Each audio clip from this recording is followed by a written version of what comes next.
Nagsisimula ang kwento nang makita natin ang isang ginintoang bayani na lumalaban sa isang halimaw, at nalaman natin na ang kanyang lakas ay nakabatay sa tiwala ng mga taong naniniwala sa kanya. Kaya, kahit sino ay maaaring maging isang bayani. Nakilala namin ang isang lalaki na nagngangalang Ling habang ipinapahayag niya ang kanyang komersyal sa kanyang amo, ngunit sinabihan siya na ito ay walang kaparakan. Iginiit niya na ito ay isang magandang ideya, sa pag-iisip na kahit na ang isang taunang katulad niya ay maaaring maging isang bayani, ngunit ang kanyang amo ay nagtataka kung naniniwala siya doon dahil siya ay walang silbi at walang mga espesyal na kakayahan. Sinabi niya kay Ling na tanggapin na lang ang katotohanan at inutusan siyang gumawa ng isa pang pitch. Ngunit nakatanggap siya ng tawag mula sa manager ng Triman Corporation na nagngangalang Jasmine, at nalaman niyang natanggap na niya ang proposal ni Ling. Ginambala niya siya bago niya maipaliwanag ang kanyang sarili, at pinaalalahanan siya ni Ling na sinabihan siyang ipadala muna ang kanyang proposal sa umaga. Ngunit siya ay nagtatapos sa pagiging fired on the spot. Nakikita namin si Ling sa bubong na bitbit ang lahat ng kanyang mga gamit habang iniisip kung paano kahit sino ang maging bayani, mahirap makuha ang tiwala ng mga tao. Habang siya ay nagmumakmak, sinabihan siya ng isang bayani na nagngangalang Mona na magsaya, na binanggit na ang mga hamon ay bahagi ng buhay, ngunit ito ay naging isa pang komersyal na ginawa niya. Nakikita niya ang bayaning si Nico habang pinag-uusapan niya kung ano ang ibig sabihin ng pagkakaroon ng perpektong buhay, ngunit nagka-glitches ang video at nagpawala ito kay Ling, at binanggit na kahit perpekto siya ay mapapalitan siya sa kalaunan kapag siya ay tumanda na. Bigla siyang sumulpat at hindi makapaniwala si Ling, pero dumaan si Nico sa kanya at tumawid siya sa gilid. Agad siyang nahulog at bumagsak sa lupa, na ikinagulat ni Ling, at nagtataka siya kung bakit hindi siya lumipad. Nakita namin si Jasmine habang nagmamadali siyang lumapit kasama ang kanyang seguridad, at sinubukan ni Ling na ipaliwanag na tumalon si Nico ng mag-isa, ngunit sinabihan ni Jasmine ang kanyang mga tauhan na sunggaban siya. Nakita naming kinansela ni Jasmine ang lahat ng aktibidad ni Nico. At nang magising si Ling, napagtanto niyang hindi siya nananaginip. Ipinaliwanag niya na siya ang nagpapadala sa kanya ng mga panukala sa advertising, ngunit tinanong niya ito kung ano ang nangyari. Kaya binanggit niya na nilampasan lang siya ni Nico at nag-signature pose. Nakatanggap si Jasmine ng tawag mula sa kanyang amo na nagngangalang Sanji, at habang pinag-uusapan nila si Nico, sumigaw si Ling at sinubukang ibunyag na nasawi na siya, ngunit mabilis siyang pinatahimik ni Jasmine. Pagkatapos ng tawag, sinabi ni Ling na ang paghawak sa kanya ay hindi maibabalik si Nico, ngunit habang nakatingin sila sa kanya, napagtanto nila na kamukha niya talaga si Nico. Makalipas ang isang linggo, nakita namin si Ling habang nag-makeover siya at sinabihan ni Jasmine na kabisaduhin ang mga linya ni Nico. Ibinunyag niya na pinik nila ang kanyang pagkasawi sa balita upang maaari na siyang mabuhay bilang Nico. Kinakabahan si Ling sa pagpapanggap na si Nico, ngunit sinabi niya sa kanya na huwag pagdudahan ang kanyang sarili dahil ang kapangyarihan ng tiwala ang humuhubog sa kanilang mundo. Habang nakikipag-ugnayan siya sa mga tagahanga ni Nico, ang kanilang tiwala sa kanya ay nagsimulang magbigay sa kanya ng mga kapangyarihan, at sinabi ni Jasmine na kung ang lahat ay maniniwala sa kanya, ito rin ang magiging sanhi ng pagbabago ng kanyang katawan. Nakita ni Ling na nagbago ang kulay ng kanyang mga mata, at napansin din nila na ang kanyang buhok at boses ay naging katulad ni Nico. Ngunit sinabihan siya ni Jasmine na mag-ingat dahil mas madaling mawala ang tiwala kaysa makuha ito. Sinabi niya na kailangan niyang sumama sa kasintahan ni Nico na si Mona sa isang palabas, at kinakabahan siya na makikita niya ang kanilang kasinungalingan. Pero napapansin nila na namumula siya, kaya sinabi niyang gusto niya siya, pero fan lang. Itinulak siya ni Jasmine palabas ng van at kumpiyansa niyang binati si Mona, na nanalo sa puso ng lahat. Magsisimula ang palabas, ngunit sa halip na ang karaniwang host, dumating ang ika-200 na bayani ng asosasyong pinangalanang Enlighter. Nagalit si Jasmine sa huling minutong pagbabago, ngunit sinabi sa kanya ng team na nalantad ang orihinal na host bilang isang panloloko, kaya kinailangan nilang palitan siya. Sinabi ni Enlighter na ang palabas ay tinatawag na True Love Recipe at susubukan niyang ilantad ang mga nakatagong sikreto ng kanilang buhay pag-ibig, ngunit sinabi ni Jasmine sa team na makipag-ugnayan sa producer at isara ang live stream. Nagsisimula si Enlighter sa pamamagitan ng pagtatanong kay Ling kung ilang mga patalastas ang naging bahagi si Mona at tungkol sa kanilang kabuoang oras ng pagpapalabas.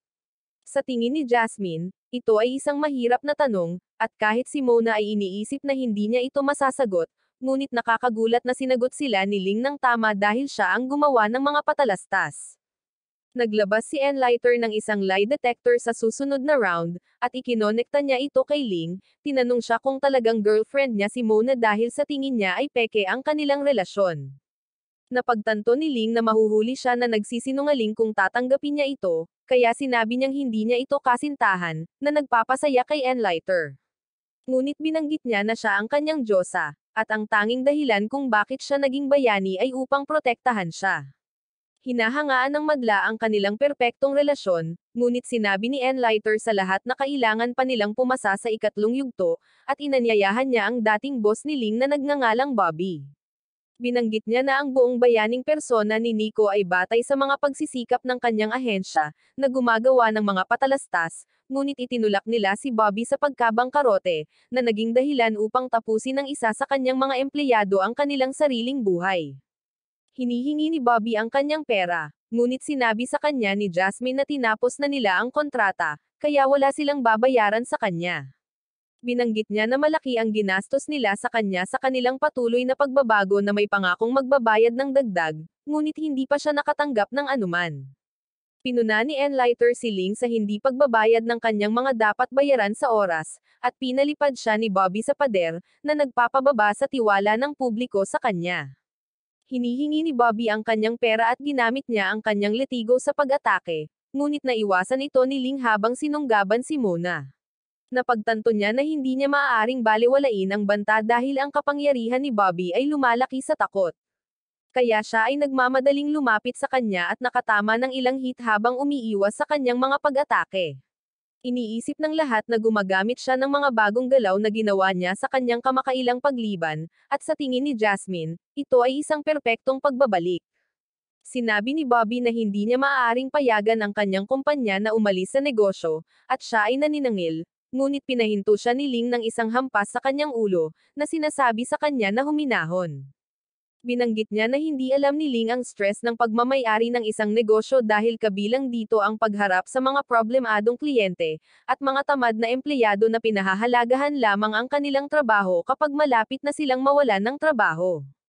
Sinabi niya na dahil sa kanilang takot na matanggal sa trabaho kaya siya nabigyan ng bagong kapangyarihan, na nagbigay daan sa kanya na tunay na makontrol ang mapanirang kapangyarihan ng takot. Bigla siyang nagsimulang maglunsad ng mga letter sa lahat ng dako, at napagtanto ni Mona na sinusubukan niyang gamitin ang mga ito para sumipsip ng higit na kapangyarihan mula sa takot. Kaya naisip ni Ling na kailangan niyang tapusin ang mga bagay ng mabilis. Iniisip niya na simula nang maging Nico siya, hindi na siya matatakot sa dati niyang amo. Ngunit nagulat siya na kahit isang direktang pagtama ay walang epekto kay Bobby dahil lumakas siya mula nang matanggap ang lahat ng takot. Nagpupumilit si Ling na makasabay dahil nagamit na niya ang lahat ng kanyang mga diskarte, at tumalon siya upang maiwasan ang pag-atake ni Bobby, ngunit nahulaan niya ang trajectory ni Ling at inatake siya ng laser. Nagtataka si Ling kung bakit hindi niya ito kayang talunin dahil naging bayani na siya na nabubuhay sa puso ng lahat, ngunit ang madilim na puwersa ng takot ay nagsimulang maneg sa kanya. Binalikan niya ang kanyang buhay at tinanggap na sawi na ang dating Ling, ngunit gusto niyang patunayan na mali si Bobby sa pamamagitan ng pagpapakita sa kanya na kahit isang talunang tao ay maaaring maging bayani. Nadaig niya ang kanyang mga takot habang buong lakas siyang umaatras at naghahatid ng mapangwasak na atake na dumurog sa baluti ni Bobby. Ang ulat ng balita ay nagpapakita na ito ay isang pag-atake ng malaking takot, at ang asosasyon ng bayani ay nakahanap ng isang fear amplifier sa umaatake, na nakita sa maraming pag-atake na inayos ng organisasyon ng Spotlight. Sinabi ni Jasmine kay Ling na ang kanyang kasikatan ay tumaas salamat sa insidente, at sa palagay niya ay tama siya na sa halip na subukang maging katulad ni Nico, kailangan niyang tanggapin ang kanyang bagong pagkakakilanlan.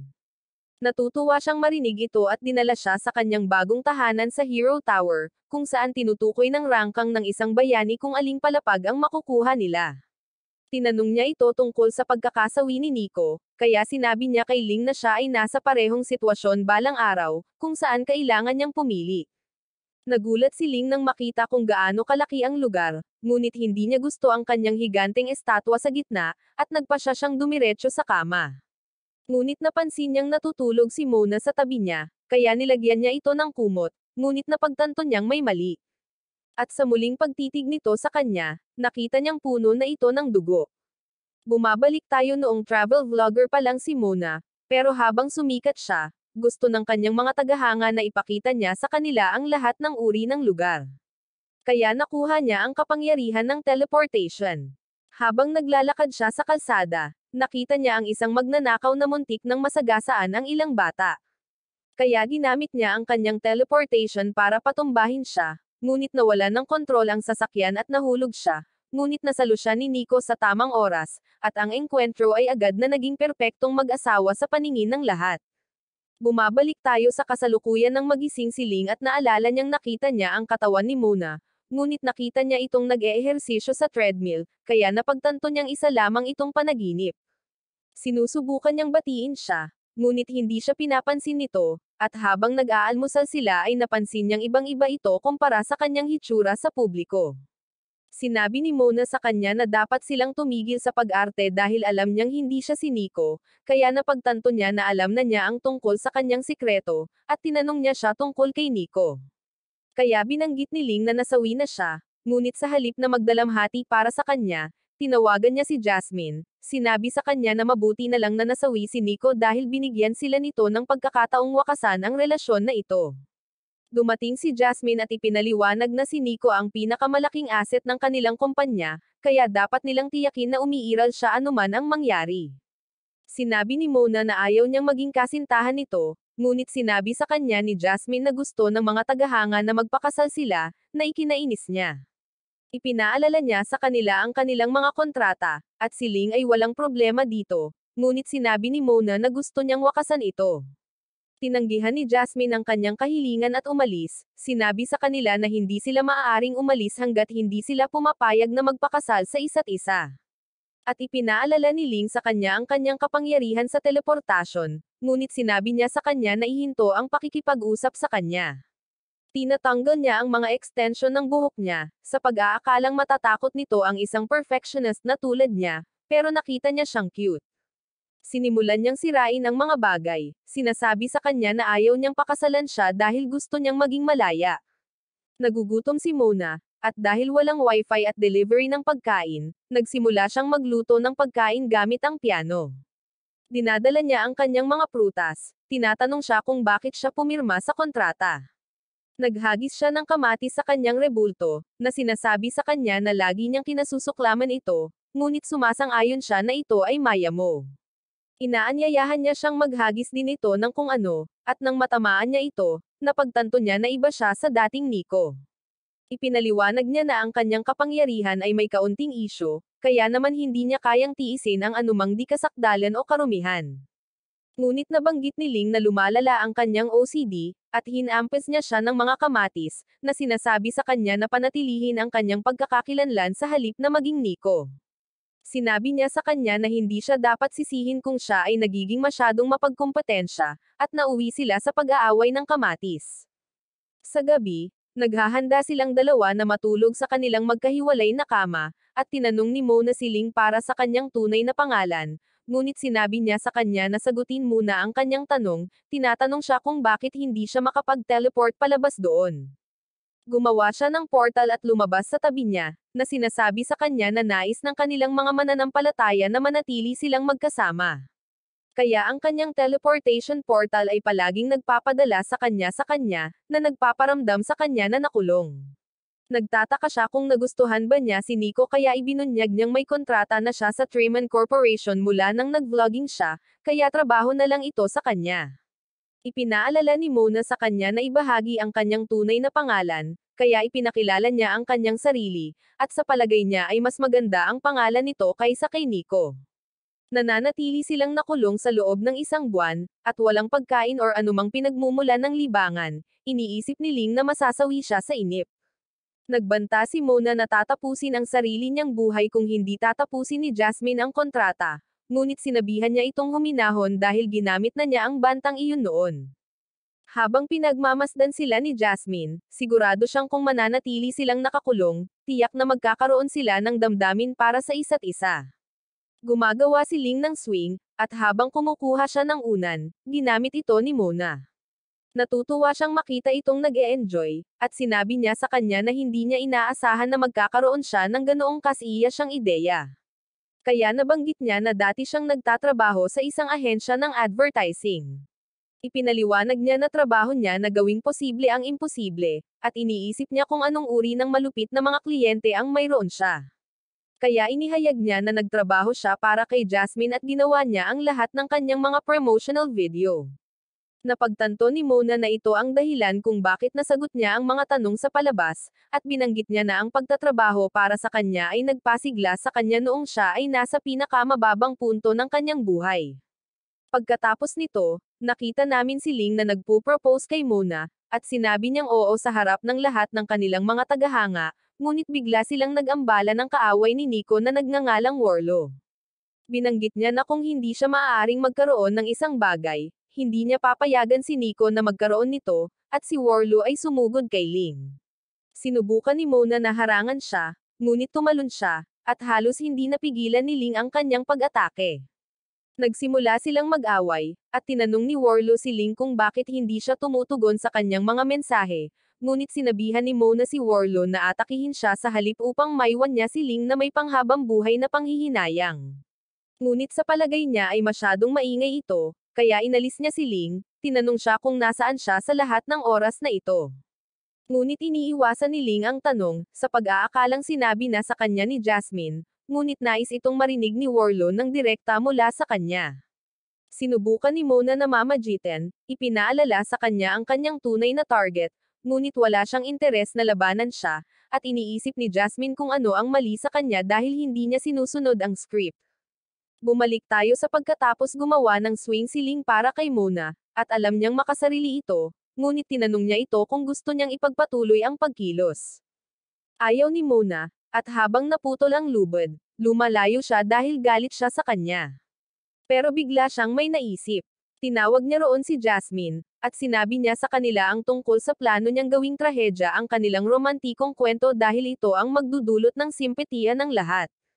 Gusto ni Jasmine ang kanyang ideya at sinabi niya na ang di-kasakdalan ay maaaring maging mas perpekto kaysa sa pagiging perpekto, ngunit sa palagay niya ay kailangan nilang tapusin si Mona. Sa kasalukuyan, nagpadala si Jasmine ng drone at sinabihan si Worlo na kumilos dahil nagbuhos sila ng napakaraming pera upang gawin siyang kaaway ni Nico. Ngunit sinabi niya sa kanya na umalis dahil may kailangan siyang itanong kay Ling. Sinipa siya ni Mona at sinabihan siyang tapusin ang kanyang trabaho bago pag-usapan ang mga bagay-bagay kay Ling. Ngunit ginagamit ni Worlo ang kanyang mahika upang lumikha ng mga higanteng istruktura, at tinanong niya si Ling kung nasaan si Nico. Nagtataka siya kung ano ang ibig niyang sabihin, ngunit masasabi ni Worlo na hindi siya ang taong kilala niya. Dumating si Mona at sinubukan siyang salakayin, ngunit dinaig niya siya at pinagbantaan siyang tatapusin kung hindi ibunyag ni Ling ang katotohanan. Masaya siya na sinusundan ni Worlo ang kwento, ngunit sinabi ni Ling sa kanya na tatapusin niya siya ng totoo, at ibinunyag niya na si Nico ang nagbuwis ng sarili niyang buhay. Kaya nagsimulang umiyak si Worlo, ngunit bigla siyang nawala ng kontrol at sinimulan silang salakayin gamit ang kanyang kapangyarihan. Sinabihan sila ni Jasmine na umalis dahil ang ibang mga bayani ang mag-aalaga sa kanya, ngunit sinabi ni Ling na siya ang dapat na tumapos nito. Sa palagay niya ay hindi pa rin ito sapat, ngunit lumipad siya kay Worlo at iniiwasan ang lahat ng kanyang pag-atake. Sinubukan ni Mona na tulungan siya, ngunit madaling naiwasan ni Worlo ang kanilang mga pag-atake, at binago niya ang kanyang sandata sa pinakahuling anyo nito bago magpadala ng mga orbs ng kadiliman patungo sa kanila. Nagawa nilang makalabas sa tamang oras, at sumugod siya kay Mona. Ngunit gumawa siya ng portal, at lumabas si Ling dito, inatake si Worlo sa lahat ng mayroon siya. Pero umiyak si Worlo dahil iba ang suntok ni Ling kay Nico, at naalala niya kung paano sila naging magkaibigan noon ni Nico. Pareho nilang gustong maging bayani, ngunit siya ang napiling maging kalaban ni Nico, at patuloy niyang sinuportahan ang kaibigan upang maging mas malaking bayani. Pero biglang tumigil si Jasmine sa pag-iimbita sa kanya, at hindi nag-reply si Nico sa kahit anong mensahe niya. Nang siya ay bumagsak sa kanyang kasawian, sinabi ni Mona kay Ling na siya ay nasugatan sa labanan, kaya siya ay sumugod sa kanya, ngunit nalaman niya na ito ay ang pekeng pakete ng dugo na ibinigay sa kanya ni Jasmine. Binanggit niya na mas maganda ang ilang araw na kasama niya ito kaysa sa mga nakaraang taon, at nalulungkot siyang makipaghiwalay sa kanya. Nagsisimula siyang umiyak, na ginagawang emosyonal ang lahat, at pinapataas pa nito ang kanyang katanyagan. Pagkatapos nito, sa wakas ay lumikha si Mona ng isang portal na nagbubukas sa isang isla. Dahil hiniling-niling sa kanyang mga tagahanga na maghangad ng bago para sa kanya, iniisip ni Mona kung ano ang susunod nitong gagawin, at ipinapakita ng ulat sa TV na nilalayo niyang maabot ang nangungunang 10 listahan ng mga bayani. Kaya umalis siya pagkatapos niyang batiin siya ng swerte. Samantala, sinusuri ni Enlighter ang footage mula sa kanyang palabas, at napagtanto niyang tumaas ang tibok ng puso ni Ling nang dumating si Bobby. Bigla niyang naalala ang lalaki na nagbuwis ng sarili niyang buhay, at tiningnan niya ang kanyang larawan, napagtantong siya ang parehong tao ni Nico. Habang abala si Enlighter sa pag-iisip tungkol dito, nakatanggap siya ng fear amplifier na nag-uutos sa kanya na sumali sa organisasyon ng Spotlight, at siya ay naging God Eye. Napansin ni Jasmine ang pagkabalisa ni Ling, ngunit napansin niya na nakikinig siya sa kanya habang sinasabi nito sa kanya na mayroon silang impormasyon tungkol sa kaaway ni Furman at kailangan niyang talunin siya. Alam ni Jasmine na nami-miss niya si Mona, ngunit ipinaalala nito sa kanya na ito ang pinili niya, kaya kailangan niyang sumulong or kung hindi lahat ng sakripisyo niya ay mauuwi sa wala. Tinanong niya siya kung alam niya kung ano ang kailangan niyang gawin sa susunod, kaya binanggit niya na dapat niyang talunin ang kaaway ni Furman, ang Wolf Girl. Ngunit sinabi ni Jasmine sa kanya na siya ay mali dahil ang kanyang pangunahing layunin ay maging ang nangungunang ranggo na bayani. At para mangyari iyon, kailangan niyang malampasan si Furman at makapasok sa top 10. Bumalik tayo sa nakaraan nang makita ni Furman ang isang batang babae na umiiyak sa isang nasusunog na gusali. Kaya binigay ni Furman ang kanyang protective jacket sa kanya, ngunit biglang gumuho ang gusali sa kanila. Pagkaraan ng ilang sandali, dumating ang rescue team upang iligtas sila, at nakita nilang hawak niya ang bumagsak na istruktura ng gusali sa itaas ng kanyang ulo upang protektahan ang babae. Sinabi ni Jasmine kay Ling na ang insidente ay nakatanggap ng malawak na saklaw ng media, at si Furman ay naging isang bayani. Ngunit isang araw, habang tumatakbo mula sa kanya ang rank 10 Heroes Nemesis, nabangga niya si Furman at nasawi. Kaya siya ang naging rank 10 hero. Pagkatapos nito, binigyan siya ng tungkulin na kumilos bilang bisagra para sa paglipat ng pinakamalaking bato sa mundo, at ginawan pa nga siya ng asosasyon ng isang diamante na iskultura. Ang Asosasyon ng Bayani ay nagsagawa din ng isang press conference sa kanyang karangalan, kung saan ang batang babae na kanyang iniligtas ay nagbigay sa kanya ng isang pulang stole. Nagtataka siya kung bakit hindi makadiretso si Furman kay Wolf Girl. Kaya ipinakita sa kanya ni Jasmine ang makitid na tubo na humahantong sa kanyang tagwan, at napagtanto niya na hindi maaaring gumapang si Furman dahil sa kanyang kapangyarihan.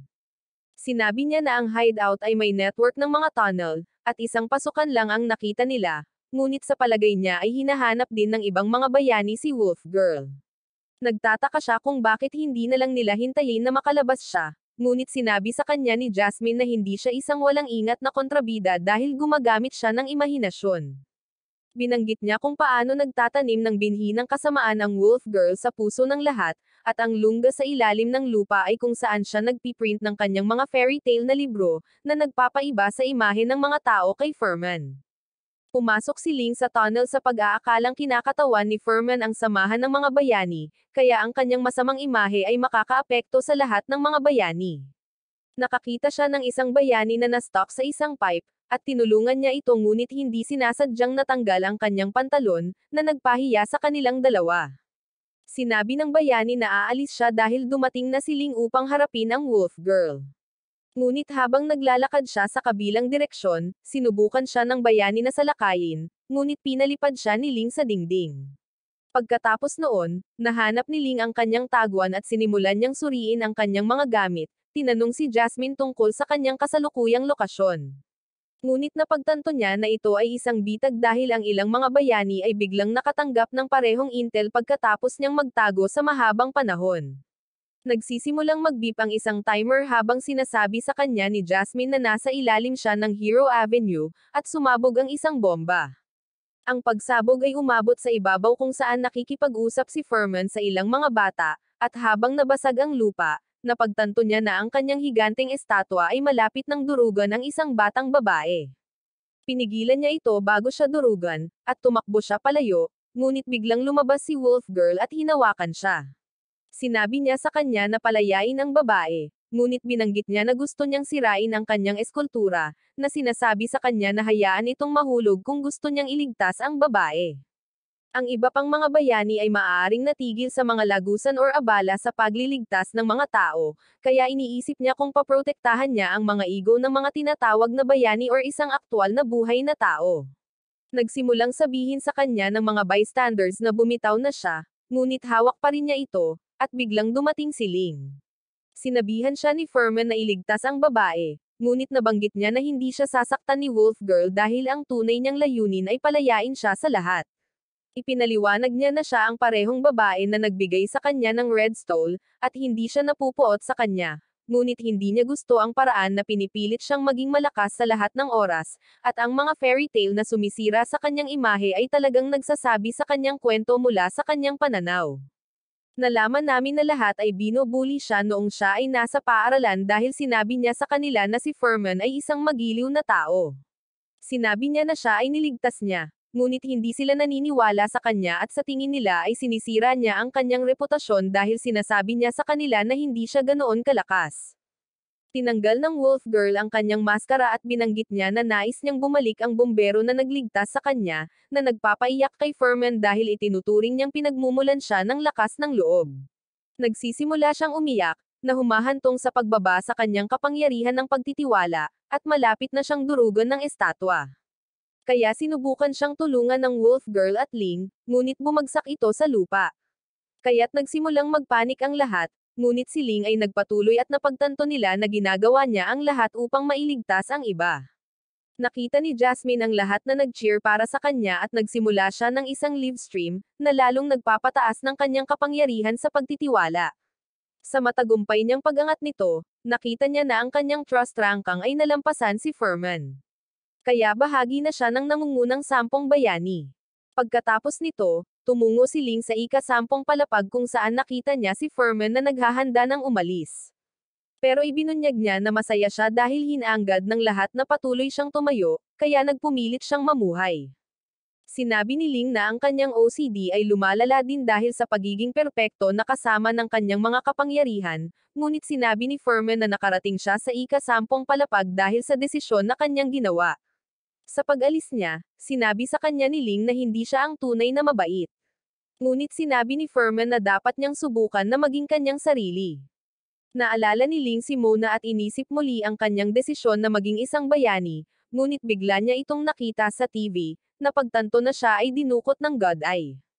Nagulat ang lahat na buhay pa siya, ngunit ibinunyag niya na hindi siya nasawi, na sinasabi sa kanila na ang lahat tungkol kay Nico ay peke. Kaya't ilalantad niya ito. Bumababa ang trust ranking ni Ling dahil sa kasinungalingan tungkol sa pagkasawi ni Mona, at gusto niyang iligtas siya, ngunit napagtanto niyang hindi siya makakaalis sa tore dahil ayaw ng mga tao na tumugon siya. Humingi ng tawad si Jasmine sa anak ng kanyang amo at sinabi sa kanya na hindi nila alam kung saan nagpunta si Mona, kaya hindi niya alam kung paano siya natagpuan ng God Eye. Ngunit tinitiyak niya sa kanya na hanggat hindi sila umaamin sa anumang bagay, ang mga taga-suporta ng relasyon ni Nico at Mona ang kanilang pinakamahusay na tagapagtanggol. Napagtanto ng God ay na hindi pa rin lubos na naniniwala sa kanya ang mga tao, kaya nagbanta siyang tatapusin si Mona sa loob ng 1 oras kung hindi siya haharapin ni Nico. Sinabi ni Jasmine kay Ling na ang kanyang mga taga-suporta ay naghintay ng mahabang panahon para sa kanya upang maabot ang nangungunang 10, kaya hindi nila nais na umalis siya. Pero iniisip niya kung ano ang mangyayari kay Mona. Kaya't sinabi niya sa kanya na nagpadala na sila ng isa pang bayani upang iligtas siya. Nagulat ang God ay nang dumating ang isang bayani na nagngangalang Blinkster dahil siya ang espesyalista sa paglilinis ng Treman Corporation. At habang nagmamadali siyang umatake, ipinaliwanag ni Jasmine na sikat siya sa kanyang mga kamay na bakal. Ang kanyang mga pag-atake ay hindi lamang nagdudulot ng pisikal na pinsala dahil maaari rin niyang sirain ang mga alaala ng kanyang kalaban. At nag-aalala si Ling kay Mona, ngunit binanggit ni Jasmine na ang God Eye at Mona ang tanging 2 tao na nakakaalam ng kanyang sikreto, kaya mas mabuti kung pareho nilang kalimutan ito. Ang God ay nakipaglaban kay Blinkster, ngunit ginagamit niya ang kanyang sistema upang pag-aralan siya at nakita niya ang kahinaan ni Blinkster. Pinipigilan niya ang kanyang suntok at binanggit kung gaano kalaki ang pagsisikap ng Treman Corporation para pagtakpan ang kanyang mga di-kasakdalan para makuha niya ang tiwala ng lahat. Ngunit sa huli, ang katotohanan lamang ang mananaig, at nagsimula siyang maglabas ng impormasyon tungkol kay Blinkster. Sinabihan ni Sanji si Jasmine na ihinto ang broadcast, kaya inutusan niya ang kanyang team na palitan ito ng ibang bagay or ang tiwala kay Blinkster ay patuloy na bababa. Tinukso ng God ay si Blinkster na isa lang siyang third-rate na boksingero na gumagamit ng mga metal plates sa kanyang guwantes, na sinasabi sa kanya na wala siyang saysay kung hindi siya mandaya. Nagtagumpay ang God ay natalunin siya at sinabi kay Ling na siya na ang susunod, ngunit sa wakas ay napigilan ng team ang signal. Sinubukan ni Ling na umalis muli, at pagkatapos ng ilang sandali na paghihirap, sa wakas ay napagtanto niya na hindi siya makakaalis bilang si Nico.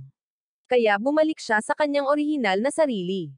Sumakay siya sa elevator, sinasabi kay Jasmine na hindi siya si Nico. At sa kanyang pagbaba, napagtanto niya na hindi niya nais na maging Nico dahil gusto niyang maging isang tunay na bayani. Nagmamadali siyang dumaan sa kanyang mga tagahanga na hindi nakikilala sa kanya nang wala ang kanyang costume at puting buhok, at pumunta siya kay Mona. Samantala, patuloy na pinahihirapan ng God ay si Blinkster, at sa tingin niya ay walang silbi ang mga taga-suporta nito dahil napakabilis nilang magbago ng kanilang mga paniniwala. Biglang dumating si Ling at sinimulan muli ng God ay ang broadcast, na sinasabi kay Ling na magpakilala. Kaya sinabi niya sa lahat na nasawi na si Nico at isa lang siyang ordinaryong lalaki na nagngangalang Ling, na ikinagulat ng kanyang mga tagahanga. Sinabi niya sa kanila na nagtrabaho siya sa isang ahensya ng advertising na nagdidisenyo ng mga patalastas para sa mga bayani. Ngunit isang araw, sa pamamagitan ng isang pagkakataon, siya ay naging Nico at namana ang kanyang halaga ng tiwala. Binanggit niya na masarap sa pakiramdam noong una dahil akala niya ay bayani siya, ngunit nagpasya siyang isuko ang pagkakakilanlan ni Nico. Bago niya matapos ang kanyang punto, inaatake siya ng God ay dahil sa tingin niya ay isa ito sa kanyang PR stunt. Iniisip niya na kung gusto ni Ling na humingi ng paumanhin sa pekeng kanyang pagkakakilanlan, dapat din niyang tanggapin ang kanyang parusa. At sinabi niya sa God ay napalayain si Mona, ngunit sinabi niya na nagkasala siya sa pagtulong sa kanya. Bumangon si Ling at nabanggit na kahit na wala siyang kapangyarihan or halaga ng tiwala, gagawin pa rin niya ang lahat para iligtas siya. Ngunit habang umaarangkada siya, madaling hinaranggan siya ng God Eye at itinumba. Alam ni Ling na hindi siya nagkakaroon ng pagkakataon, ngunit patuloy siyang bumangon, kaya lahat ay nagtataka kung siya ay baliw.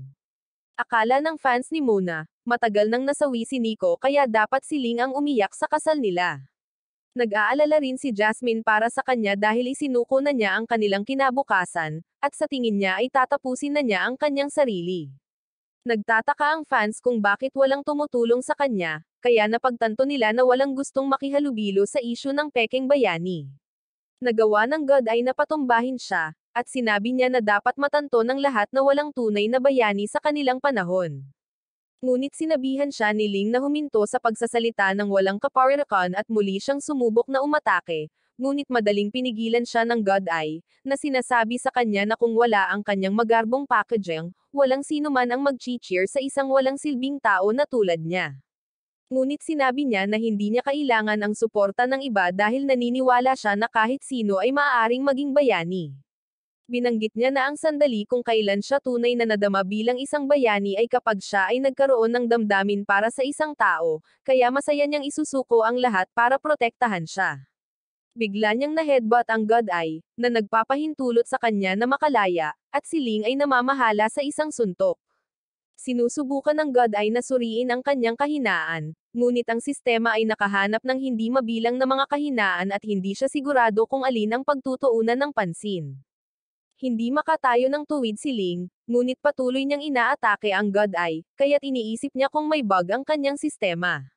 Sinubukan niyang makatakas, ngunit hinawakan ni Ling ang kanyang binti, kaya lumaban siya at ipinaalala niya kay Ling na natalo niya ang ilang mga bayani. Tinanong siya kung ano ang iniisip niya na maaari niyang hamanin siya bilang isang ordinaryong tao. Nagiging emosyonal ang mga tagahanga na makita ang laban at nagsimula silang mag-cheer para kay Ling, na nagpapataas ng halaga ng kanyang tiwala, na nagpapahintulot sa kanya na lumaban. Ang lahat ay nagulat sa biglaang pagtaas ng kanyang kapangyarihan, at ang God ay nagulat, iniisip kung saan nanggagaling ang kanyang kapangyarihan. Ang mga tao ay nakadikit sa kanilang mga screen at nagsimula silang mag-usap tungkol sa laban, habang ang iba pang mga kumpanya ng bayani ay napapansin ang potensyal ni Ling, kaya isinasaalang-alang nila ang pag-imbita sa kanya sa kanilang panig. Nagawa ni Ling na patumbahin ang God Eye, at napagtanto ng mga tagahanga ni Mona na siya ang umiyak sa kasal, kaya gagawin niya ang lahat para iligtas siya. Sinabi ni Jasmine sa kanyang boss na ang halaga ng tiwala ni Ling ay bumalik sa antas ni Nico, na sinasabi sa kanya na siya na ang bahala sa lahat sa pamamagitan ng pagpuksa nito sa God Eye. Pumunta si Ling para tingnan si Mona, ngunit nang tanggalin niya ang tape sa kanyang bibig, bigla siyang naging manakan. Tinanong niya ang God Eye kung nasaan siya, kaya binanggit niya na hindi rin niya alam at ginamit lang niya ito bilang decoy para mailantad siya. Siya ay inaresto, at ang asosasyon ay bumuo ng isang espesyal na koponan upang siyasatin ang Spotlight Organization, habang si Ling ay nananatili pa rin sa nangungunang sampung bayani. Pagkatapos noon, nakita natin na gustong pumunta ni Mona sa isang lugar kung saan walang makakakilala sa kanya, ngunit napadpad siya sa isang desyerto na isla. Iniwan din niya ang kanyang portal na baril, kaya hindi siya makabalik sa lungsod. Ngunit biglang dumating si Ling, na nagsasabi sa kanya na siya ay nasa sabik na nakalimutan niyang dalhin ang kanyang baril. Tinanong niya ito kung naging masaya ba siya, at sinabi niya sa kanya na ayaw na niyang magkaroon ng ganoon katagal na bakasyon. Ngunit bigla siyang inatake ng bayaning si Ersen, at naiwan si Ling sa pagkabigla. Ang kwento ay lumipat sa isang lalaki na nagngangalang Ching na nakaupo sa tabi ng katawan ng kanyang mga magulang, at isa sa mga pumaslang ay nag-iisip kung ano ang dapat nilang gawin sa kanya. Iminungkahi ng kanyang kasosyo na ibenta siya, ngunit bago siya makuha, biglang dumating si Ersen upang iligtas siya. 16 na taon pagkatapos ng insidente, nakita namin si Ching na nagmamadali sa kanyang bisikleta habang sinasabi niya sa kanyang tiyuhin na si Rocky na makikipagkita siya sa kanyang kaibigang si Sheena. Tinutokso siya ng kanyang tiyuhin dahil sa pagkakaroon ng crush sa kanya sa loob ng maraming taon ngunit hindi siya kumikilos, kaya sinabi niya na bumili siya ng 2 tiket para sa konsyerto ng kanyang paboritong mga awit, at pinaplano niyang yayain siya. Ipinaalala sa kanya ni Rocky ang tungkol sa pagkakataon sa pagganap ni Ersen, ngunit sinabihan siya ni Ching na ibigay ito sa iba dahil abala siya. Nagpapasalamat si Sheena kay Ching sa pagtulong sa kanya na ayusin ang mga form, ngunit napansin niyang blanko ang kanyang layunin sa karera. Kaya binanggit niya na nakahanap na siya ng trabaho. Sinubukan niyang anyayahan siya, ngunit bigla silang nag-ambala ng isang lalaki na nagngangalang Ryan na nagpakita sa kanya ng kanyang form. Nagtataka siya kung bakit naglista siya ng ilang kumpanya kung interesado siyang magsimula ng sarili niyang negosyo. Kaya binanggit niya na sila ang mga lugar kung saan siya nag-internship, at napahanga siya nang marinig ito. Habang tinitext ni Ching si Rocky para malaman kung makakarating pa rin siya sa performance, tinanong ni Sheena si Ching kung ano ang itatanong niya sa kanya, ngunit nagdahilan siya na nahuhuli siya para sa kanyang extra shift at nagmamadaling umalis doon. Sinabi sa kanya ni Rocky na kahit hindi siya mababayaran para sa pagtatanghal, ang mga tao mula sa kumpanya ng bayaning Mighty Glory ay naroroon, kaya kung interesado sila sa kanya, maaaring magkaroon siya ng pagkakataong magtanghal kasama si Ersen para sa kanyang 34th anniversary event. Si Ching ay gumaganap na nakasuot ng costume ni Ersen, ngunit isa sa mga batang nagngangalang Carmelo ay nagreklamo tungkol sa pagtatanghal, na nagsasabing hindi ito napapanahon. Sinabi niya na ang kasuotan ay pang 5 taong gulang, habang ang background ay mula sa 10 taon na ang nakakaraan, at ang mga kwento na ginamit nila ay 2 dekada na, kaya dapat silang makakuha ng refund para sa gayong palpak na pagganap at ang ibang mga bata ay sumasang-ayon sa kanya. Pagkatapos ng palabas, sinabi ni Carmelo kay Ching na hindi tulad ng iba pang Ersen performers na nagsusuot ng mag-agarang costume, luma na ang kanyang suit, kaya dapat manatili siya sa kanyang classic act. Ngunit biglang dumating ang kapatid ni Carmelo, at napagtanto niyang si Sheena iyon. Kaya dali-dali niyang isinuot ang helmet niya para itago ang mukha niya. Ngunit lumapit ito sa kanya at sinabi sa kanya na nagustuhan ni Carmelo ang kanyang pagganap. Tinanong niya ito kung libre ba siya bukas dahil gusto niyang pag-usapan ang isang bagay na mahalaga sa kanya, at nagagalak siyang marinig ito. Masaya si Rocky na umuunlad siya, ngunit napapansin niyang hindi niya nakita ang mukha nito dahil nakasuot ito ng maskara. Sinabi niya kay Ching na maging kumpiyansa sa kanyang trabaho at dalhin siya sa kanyang kafe kung saan maaari siyang magtapat sa kanya sa espesyal na lugar, na itinuturing na maswerte para sa mga mag-asawa. Bigla silang nag-ambala ng dalawang lalaki na humihingi ng pera para sa mga paghahatid, ngunit sinabi sa kanila ni Rocky na nakatanggap siya ng 12 ng mga reklamo tungkol sa kanila. Pinaalis niya ang mga ito, ngunit sa tingin nila ay wala siyang ibang hahawak sa mga paghahatid, kaya itinuro niya si Ching. Ibinibigay nila sa kanya ang mga kahon ng paghahatid at binubuli siya sa pag-aakalang siya ay isang bayani dahil lamang sa nakasuot siya ng isang costume. Pagkatapos niyang tapusin ang kanyang bagong trabaho, umuwi si Ching kung saan sinubukan niyang i-upgrade ang kanyang suit, ngunit nadudurog ang kanyang puso nang makitang nananatili pa rin sa zero ang kanyang marka ng tiwala. Binanggit niya na mahalaga ang trust score sa mundo nila, pero umaasa pa rin siyang makikilala niya si Ursen balang araw. Kinabukasan, nakipagkita si Ching kay Sheena, na binanggit na palagi siyang pinag-uusapan ng kanyang kapatid. Hiniling niya sa kanya na tulungan si Carmelo dahil madalas itong nananatili sa bahay at wala siyang kaibigan. Nag-aalok pa nga siya na bayaran siya ng dagdag, at sinabi niya sa kanya na hindi ito kailangan, ngunit iginiit niya, kaya tinanggap niya ang trabaho. Nakipagkita si Ching kay Carmelo at mabilis niyang napagtanto na pinadala siya ng kanyang kapatid, ngunit sinabihan siya ni Ching na makipagtulungan sa kanya sa loob lamang ng 1 oras. Binanggit niya na kailangan din niyang pumunta para sa pagsasanay sa mga kaganapan sa anibersaryo ng Ursen, na ikinatuwa ni Carmelo, na iniisip na dapat nilang pag-usapan iyon sa halip. Sinabi niya na ang kanyang bagong suit ay maaaring kumikinang tulad ng iba pang Ursen suit, ngunit sinabi ni Carmelo na ang luma ay mas mahusay dahil ang kanyang mga gadget ay peke. Sinubukan ni Ching na ipaliwanag na trabaho ng aktor ang gamaya, ngunit sa tingin ni Carmelo ay hindi siya nag-iinarte kanina dahil ito ang nagbigay sa kanya ng kaparehong vibe gaya ng totoong Ursen. Binanggit niya na halos tama siya tungkol sa kanyang vibes, tulad ng nakuha niya ang vibe na gusto ni Ching sa kanyang kapatid, ngunit sinabi sa kanya ni Ching na ilihim ito. Kaya hiniling sa kanya ni Carmelo na dalhin siya upang makita ang kaganapan sa Ursen at bilhan siya ng bubble tea. Tinalakay nila ang slogan ni Ursen na hindi mahalaga ang kasuotan at ang mahalaga ay ang katapangan at katarungan sa puso ng isang tao. Pagkatapos nito, sinabi ni Sheena kay Ching na sasamahan niya si Carmelo at pareho silang mag-cheer para sa kanya. Kaya naalala niya na sinabi sa kanya ni Carmelo na gusto niya si Lucky Chan. Ibinunyag niya na ginagawa niya ito, kaya naisip niya ang tungkol sa pag-imbita sa kanya sa konsyerto pagkatapos ng kaganapan at sabihin sa kanya ang tungkol sa kanyang tunay na pagkatao. Kinabukasan, pumunta si Ching sa Mighty Glory kung saan napansin niya ang ilan pang mga kandidato, at lahat sila ay tinatanggap ng taong namamahala sa kompetisyon. Ibinunyag niya na ang unang judge ay isang sikat na mamamahayag na nagngangalang Yando, habang ang susunod ay 3 beses na nakatanggap ng Hero Association Award na pinangalan ng Maricar, at ang huli ay si Ryan na isang paparating na negosyante. Ginawa ni Ching ang kanyang makakaya sa entablado at nagawa niyang maabot ang nangungunang 3, ngunit sinabihan ng manager ang kanyang assistant na iwan siya dahil wala siyang trust rating. Sa kanyang paglabas, napansin niyang kausap ni Sheena si Ryan, at nagpasya siyang umalis ng tahimik nang hindi humaharap sa kanila. Samantala, bumibiyahe ang 2 delivery guys nang masira ang kanilang sasakyan, kaya iniisip nila kung paano nila aayusin ang mga gastos. Bigla silang nakatanggap ng tawag para sa mataas na sweldo, ngunit sa halip na maghatid ng mga kalakal, dapat silang maghatid ng isang katawan.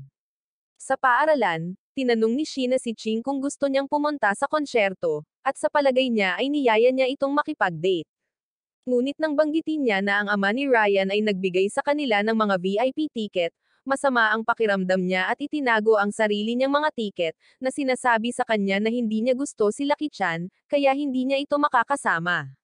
Pagkatapos nito, nakaupo siya sa kalye at tinitingnan ang mga tiket nang dumating si Carmelo, tinanong siya kung saan siya nagpunta pagkatapos ng kompetisyon.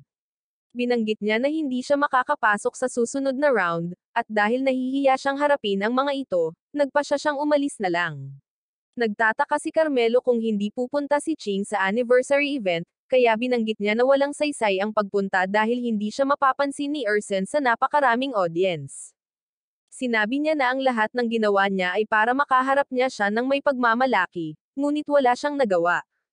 Ngunit binanggit ni Carmelo na dahil hindi niya natupad ang kanyang pangako, at ititigil na niya ang pagprotekta sa kanyang sikreto. Sinundan siya ni Ching, ngunit bigla silang inatake ng mga delivery men na dumukot kay Carmelo at umalis sa kanilang van. Sumakay si Ching sa isang bisikleta at hinabol sila, at halos matamaan siya sa daan. Ngunit nang sa tingin nila ay naalis na siya, tumalon siya sa windshield nila dahilan para mawalan ng kontrol ang van at nahulog sila sa kalsada. Hinawakan ni Ching si Carmelo at sinubukang makatakas, ngunit nataman siya sa ulo at sinimulan siyang atakihin ng mga lalaki. Hindi niya magawang ipagtanggol ang sarili at napahirapan siya nang magsimulang masira ang kanyang suit.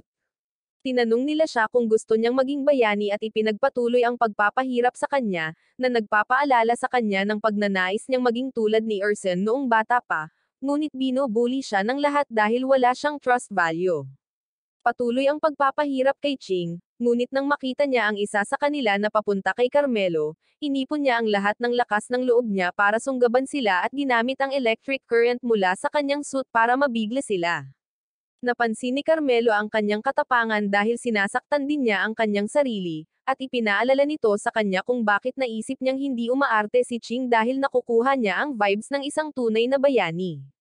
Hindi sapat ang lakas ng electric shock para matamba ang mga lalaki, kaya sinimulan na naman nila itong atakihin. Ngunit tinawag siyang Ersen ni Carmelo, at ang malakas na pagtitiwala niya kay Ching ay nagbibigay sa kanya ng kapangyarihan. Ang isa sa kanila ay sumugod sa kanya, ngunit napahawak si Ching sa kanyang leeg at ginamit ang kanyang electric current para mapalipad siya sa kanyang partner.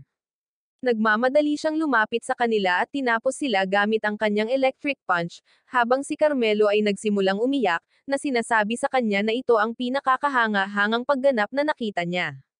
Dinala ni Ching si Carmelo kay Sheena, at nag-aalala sa kanya nang makita ang kanyang kapatid na nasa ganoong kalagayan, ngunit binanggit niya na ayos lang siya salamat kay Ersen, at tinanong niya ito kung kailangan niyang pumunta sa ospital, ngunit sinabi niya sa kanya na ayos lang siya.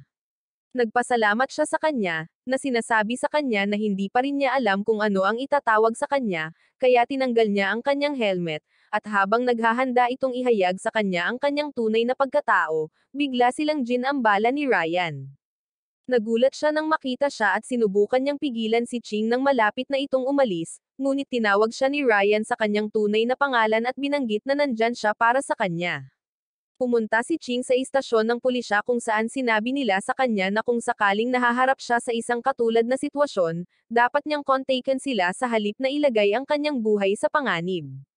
Paglabas niya, nakita niya si Sheena na naghihintay sa kanya, at muli itong nagpasalamat, nag-aalok na dalhin siya sa ospital, ngunit tumanggi siya, nagtataka kung bakit hinahabol ng mga delivery men si Carmelo, at binanggit niya na hindi niya alam.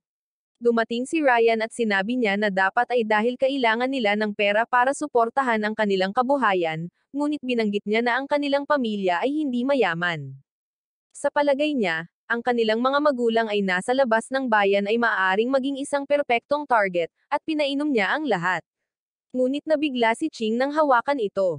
Kaya sinabihan siya ni Sheena na pumunta sa ospital, ngunit sa palagay ni Ryan ay sintomas ito ng pagiging viral, na nagpapakitang may video ng insidente na kinunan ng mga tao sa pinangyarihan, at mayroon na itong mahigit 1 milyong likes. Kaya hiniling niya kay Ching na suriin ang halaga ng kanyang tiwala. Nagulat sila nang makitang tumaas ang trust ranking niya, at iniisip ni Sheena kung okay lang siya. Kaya binanggit niya na tumitibok ang puso niya at parang kinuryent siya.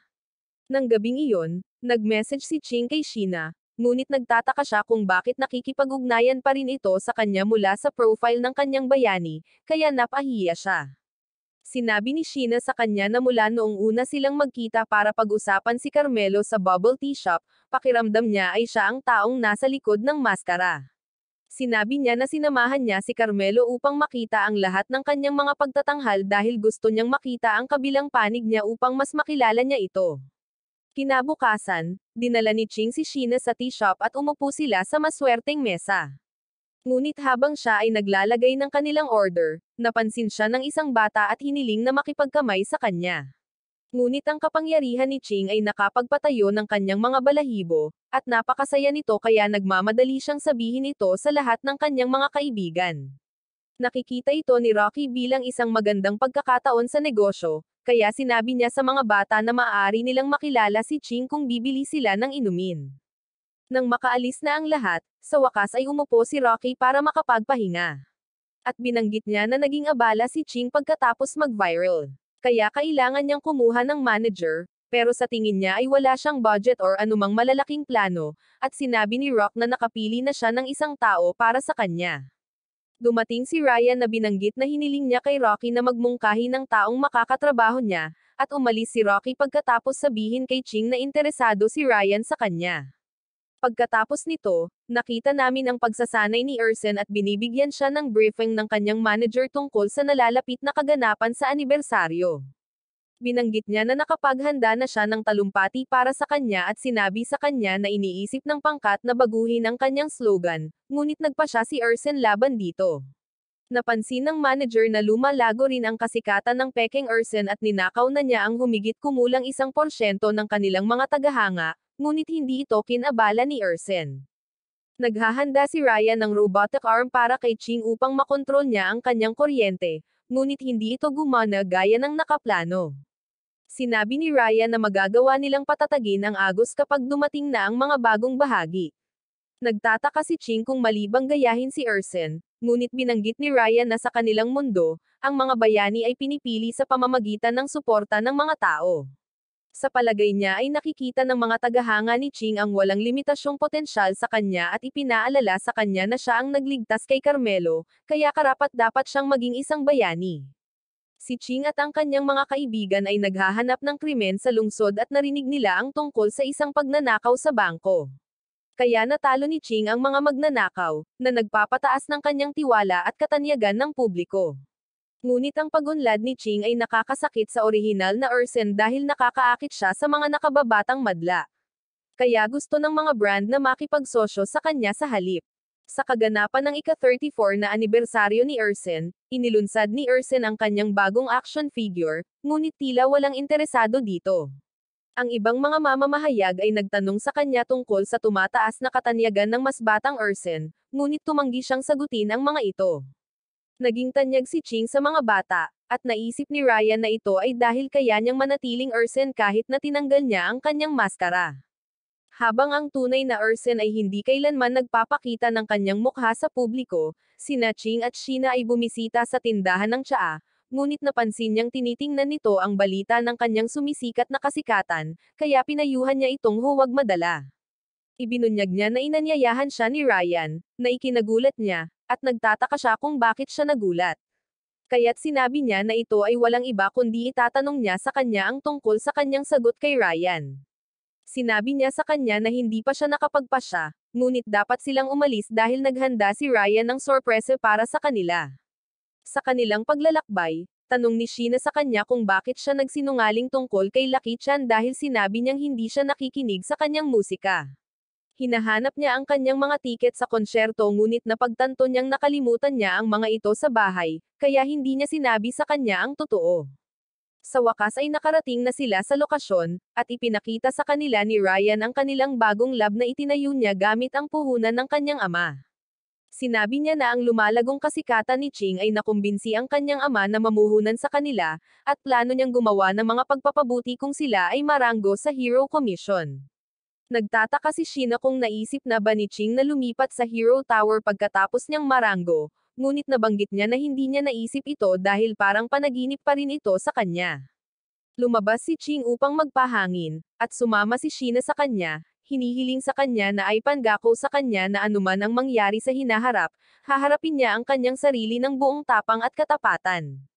Pero bago pa siya makapagsalita, biglang huminto ang mga sasakyan ng pulis sa harap nila. At sinabi nila kay Ching na siya ay nasa ilalim ng pag-aresto. Sinabi sa kanya ng pulisya na inakusahan siya ng mga mandurukot na nagsagawa ng buong eksena, at sinabi sa kanila na nangako siyang ibabahagi ang kanyang kita pagkatapos niyang maging bayani. Ngunit itinanggi ito ni Ching, at sinabi niyang hindi niya sila kilala. Kaya ipinakita nila sa kanya ang isang larawan ng kanilang pakikipag-ugnayan noong siya ay nagde-deliver. Napagtanto ni Ryan na hindi sila maaaring maupo lang, kaya nagsimula siya ng petisyon sa pabor ni Ching na nakakuha ng libu-libong taga-suporta. Dinala ng pulisya si Ching upang makipagkita sa mga kinatawan ng Mike Glory, at nagulat siya nang makitang nandoon si Sheena sa halip na si Ryan. Sinabi sa kanila ng manager ni Ersen na patatawarin nila sila kung ibibigay ni Ching ang kanyang pagkakakilanlan ng bayani at humingi ng tawad sa publiko, ngunit tinutulan ito ni Sheena dahil sa palagay niya ay wala silang nilabag na batas. Binanggit niya na naging bayani si Ching dahil hinanggad ito ng mga tao, ngunit binanggit ng manager na zero ang trust value ni Ching bago gamitin ang titulo at kasikatan ni Ersen. Sinabi niya sa kanila sa huling pagkakataon na isuko ang pagkakakilanlan or mapipilitin siyang gumawa ng legal na aksyon, ngunit biglang dumating si Ryan na may dalang bagong ebidensya. Iniharap niya ang dashcam footage ng van ng mga magnanakaw na nagpapakita na nakatanggap sila ng tawag mula sa isang tao na dukutin si Carmelo, ngunit ayaw maniwala ng manager ni Ersen na hindi si Ching iyon. Dumating si Enlighter na ibinunyag na ito ay isang naka-encrypt na tawag, at ipinaliwanag niya na ang isang ordinaryong estudyante sa unibersidad ay walang kakayahan or pananalapi para gawin iyon. Pagkatapos noon, pinuri ni Ryan si Sheena para sa mahusay na paghawak sa pressure, ngunit sa tingin niya ay magandang pag-iisip na kunin siya at si Enlighter. Sinabi niya sa kanya na lahat iyon ay salamat sa mga koneksyon ng kanyang ama, at iniisip niya kung handa na si Ching dahil hinihintay siya ng kanyang mga tagahanga sa labas. Laking gulat niya nang makita ang napakaraming tao na nagtipon upang suportahan siya at lahat sila ay tinawag siyang Ersen, kaya nagiging emosyonal siya. Sa tindahan ng tsaa ni Rocky, nakita ng isang lalaki ang balita at nalaman niyang walang halaga si Ching kumpara sa orihinal na Ersen dahil marami na siyang pinagdaanang laban para maging bayani.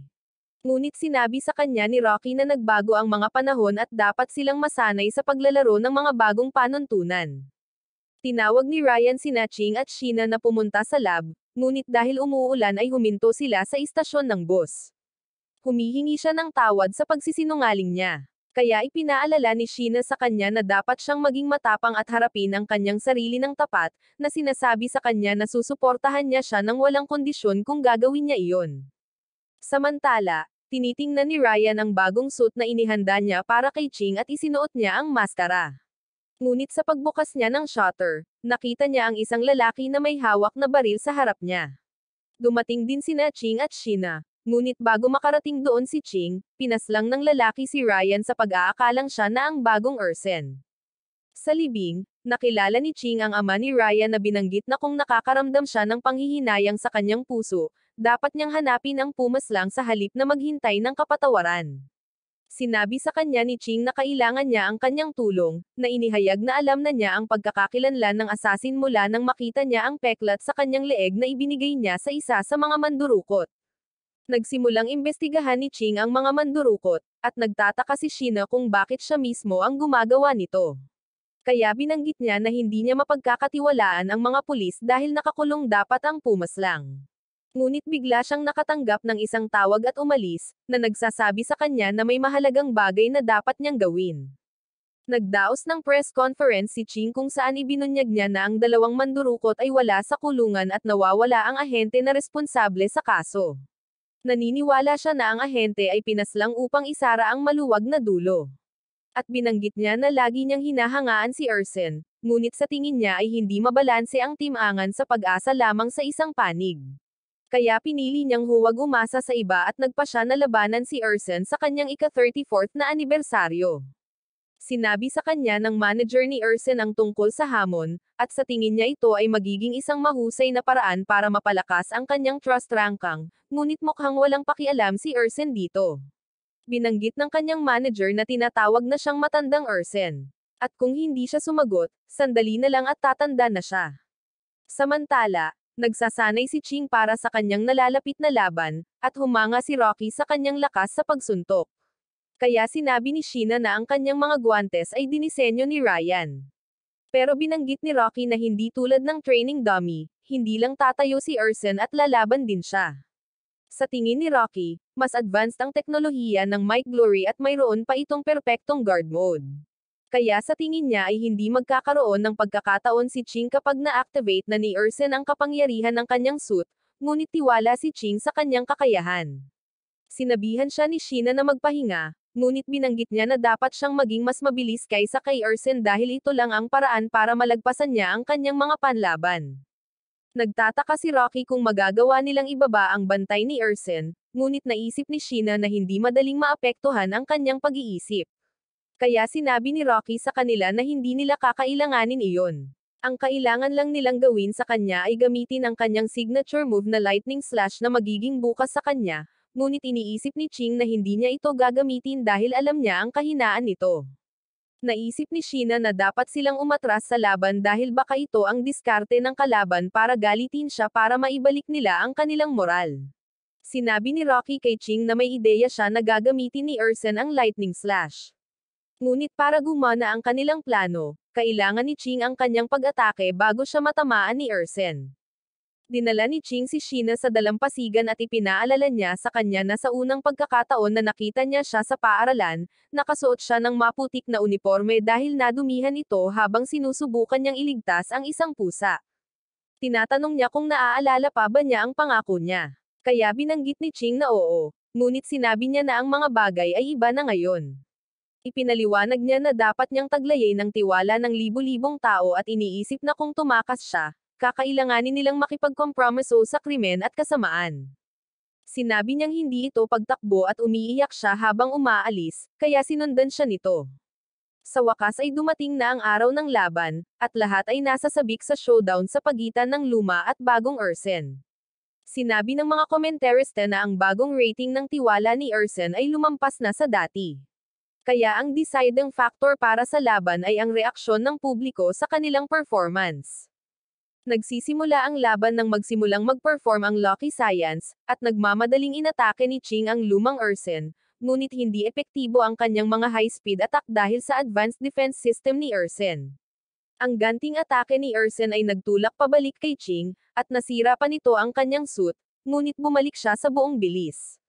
Ginawang latigo ni Ersen ang kanyang kidlat at inatake niya si Ching na hindi kayang ipagtanggol ang sarili laban sa long-range attack. Si Ching ay muling umatake at tumakbo siya sa paligid ni Ersen habang siya ay nag-shoot ng mga pag-atake ng kidlat. Sinusubukan niya ang kanyang sistema ng depensa sa pamamagitan ng pagsugod sa kanya ng buong bilis, ngunit madaling hinaranggan siya ni Ersen at inihampas siya sa mga pader. Sinabi sa kanya ng manager ni Ersen na hindi niya kayang makipaglaban sa kanyang kasalukuyang estilo dahil pinag-uusapan ng lahat kung paano niya hindi ginagamit ang kanyang kidlat sa loob ng mahabang panahon. Nalaman namin na ideya ni Rocky na lumikha ng panggigipit kay Ersen sa pamamagitan ng pagsasabi sa lahat na pag-usapan ito at ibinente pa niya ang kanyang tindahan para bayaran sila. Nagpatuloy si Ersen sa pag-atake mula sa malayo, ngunit nagawa ni Ching na isara ang distansya at nabasag niya ang sandata ni Ersen. Humanga ang lahat kay Ching, at sinabihan siya ng manager ni Ersen na ihinto ang pagiging defensive dahil nagsisimula ng pumanig kay Ching ang kanyang mga taga-suporta. Ang labanan ay nagsimulang magpapagod pareho sa kanila, at nagpa siya si Ersen na gamitin ang kanyang kidlat, ngunit si Ching ay handa para dito. Nagmamadali siyang sumulong sa hindi kapani-paniwalang bilis, at naalala niya na nang itinutok ng asasin ang kanyang baril kay Ryan, ang makasariling pag-iisip na kasama niya si Sheena ay nagpabagal sa kanya kaya hindi niya ito nailigtas. Ngunit nagawa niyang maabot si Ersen bago niya may tama ang kanyang kidlat, at inatake siya ng lahat ng mayroon siya, na lumikha ng isang napakalaking pagsabog na nagtapos sa panahon Ersen era. Bumalik tayo noong tinanong ni Ching si Rocky tungkol sa kung bakit napaka-espesyal ng maswerteng upuan sa shop. Kaya binanggit niya na ito ay dahil sa view at sa ilaw. Inihayag niya na naglagay lamang siya ng isang mesa doon at sinimulan ng lahat na tretuhin ito na parang espesyal. Nalaman namin na si Rocky ay isa talaga sa mga senior executive ng Mike Glory na tumanggi kay Ching noong anibersaryo dahil sa kanyang zero trust value. Siya ang nagsabi sa mga mandurukot na kunin si Carmelo, at matapos silang mahuli, pinalaya niya ang isa sa kanila, sinabihan siyang tapusin si Ching bilang kapalit ng buhay ng kanyang kapatid. Ngunit nabigo siyang gawin ito, kaya't itinali niya ang dalawa sa isang crane at nilunod sa semento. Ang matandang Ersen ay nasawi at ang kanyang trust rating ay sumanib kay Ching na pumalit sa kanyang lugar sa Hero Tower kung saan pinupuntahan siya ni Rocky, na nagsasabi sa kanya na iba ang view mula sa itaas. Nakikita namin ang isang eroplanong bumagsak sa kakahuyan, at ang sakuna ay hindi mapapantayan mula nang itatag ang samahan ng mga bayani. Kaya nagtayo ang mga awtoridad ng isang espesyal na grupo para imbestigahan ito. Pinigilan ng mga bumbero ang mga mamamahayag na makalapit sa lugar ng pag-crash, ngunit dumaan ang isa sa kanila na nagngangalang Luis dahil nakadamit siya bilang isang bumbero. Nakakailang ang mga aksidenteng tulad nito ay nangyayari pa rin sa kanilang mundo.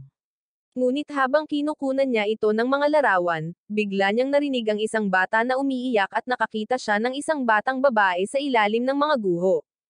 Dinala siya ni Luis sa bahay ampunan ng kanyang kaibigan at hiniling na alagaan siya mula nang masawi ang kanyang mga magulang sa pagbagsak ng eroplano. Nagtataka siya kung bakit wala silang narinig na survivor sa balita. Kaya ipinaliwanag ni Luis na ito ay dahil siya ang unang nakahanap sa kanya at umalis bago sila makita ng sinuman. Nagtataka ang kaibigan niya kung bakit niya ginawa iyon. Kaya't inihayag niya na ang pag-crash ng eroplano ay hindi isang ordinaryong sakuna at ito ay isang mas malaking iskandalo. Bumabalik tayo sa kung kailan nagsulat si Luis ng isang artikulo tungkol sa pagbagsak ng eroplano at tinawag itong sama-samang pagkabigo ng bayani, ngunit pinagalitan siya ng kanyang amo dahil sa palagay niya ang pagpapakalat ng naturang balita ay makakaapekto sa mga halaga ng tiwala at magpapalala sa sitwasyon. Sinabi niya sa kanya na dapat nilang tawagan itong isang aksidente at sinabi na malapit na siyang ilipat, ngunit pinili niyang magbitiw sa kanyang trabaho sa halip. Bumalik tayo sa kasalukuyan habang sinabi ng Dean kay Luis na siya na ang bahala sa babae, at napansin nilang nakikipaglaro ito sa nurse. Pumunta sila sa labas, at makitang nanalo siya sa lahat ng laro, naisip ng Dean na siya ay mapalad, ngunit hindi sigurado si Luis kung siya ay mapalad or kapaspalad dahil naiwan siyang mag-isa. Nag-iisip ang Dean kung ano ang dapat nilang itawag sa kanya, at iminungkahi ni Luis na pangalanan siya ng Sierra dahil sa kulay ng kanyang buhok.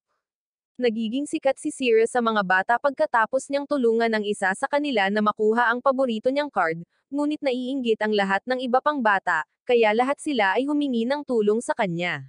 Napansin sila ng nurse na nagngangalang Zina at sinabihan niya silang itigil na ang pang-iistorbo kay Sierra, kaya lahat sila ay tumakas.